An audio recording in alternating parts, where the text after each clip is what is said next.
Senator McGrath. Thank you, Mr President.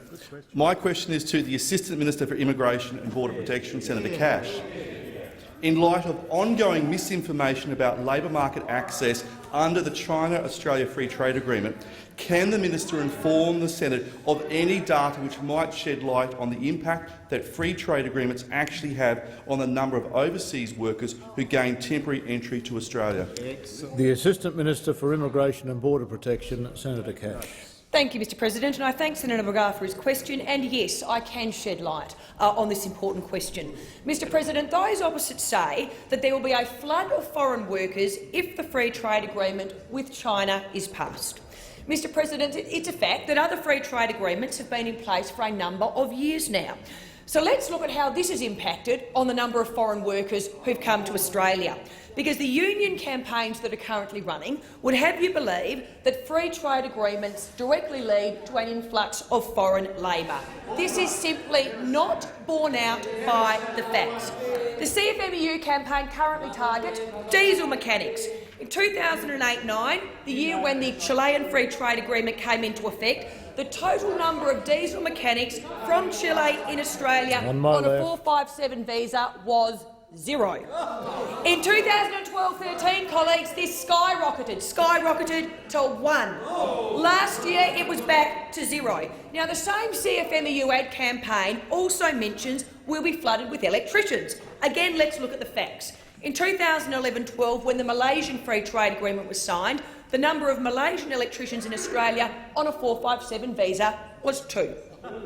In 2014, after the agreement was well in effect, have a guess how many there were? 0. So, Mr President, I'm sure now Senator McGrath is wondering why is the Labor Party so concerned with the China Free Trade Agreement but not previously when agreements were signed with Thailand, Chile, Korea and Japan? Where were the union campaigns when these free trade agreements were signed? They were nowhere to be seen. Bill Shorten should stop running the CFMEU's xenophobic campaign of lies and misinformation and pass the free trade agreement, because it doesn't lead to a flood of foreign workers, but it does lead to a flood of jobs for Australians. Order. Thank you, Minister. Order. On my right and my left. On my left, Senator McGrath, supplementary question. Yes. Will the minister inform the Senate of the steps involved in bringing a 457 worker into Australia and confirm that 457 visas are not a cheap option used to undercut Australian workers? Minister.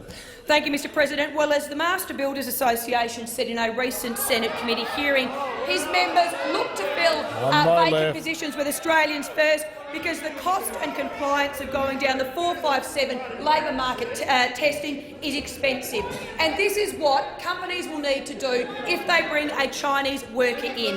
There is a requirement to meet market salary levels. So no cheap labour, but market salary levels. They have to demonstrate skills and qualifications to the Australian standard.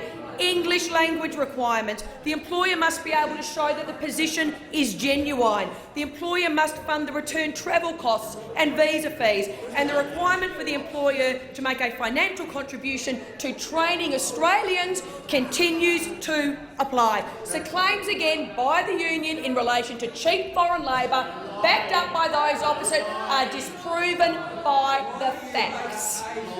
Thank you, Minister. On my right, Senator McDonald and Senator Sterle.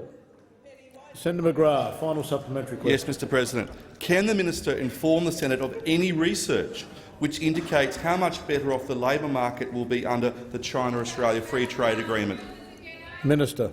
No, but I am going to quote your former Foreign Minister, Bob Carr, so listen carefully and enjoy this ride, seriously, because the Australia-China Relations Institute has concluded there will be more jobs and higher wages under the China-Australia Free Trade Agreement. It also found that under the China Free Trade Agreement, it simply brings China in line with the way we treat other countries with which Australia enjoys FTA. Now, again, I suppose you could be forgiven in me saying that that the China Australia Institute is in somehow associated with the Liberal National Party. But again, as we know, that's just not true, because the director is, of course, none other than a person who used to sit here under the former government, Foreign Minister Bob Carr. And that is, of course, Bob Carr, the same Bob Carr who wrote that the chapter has all the mechanisms necessary to protect Australian workers.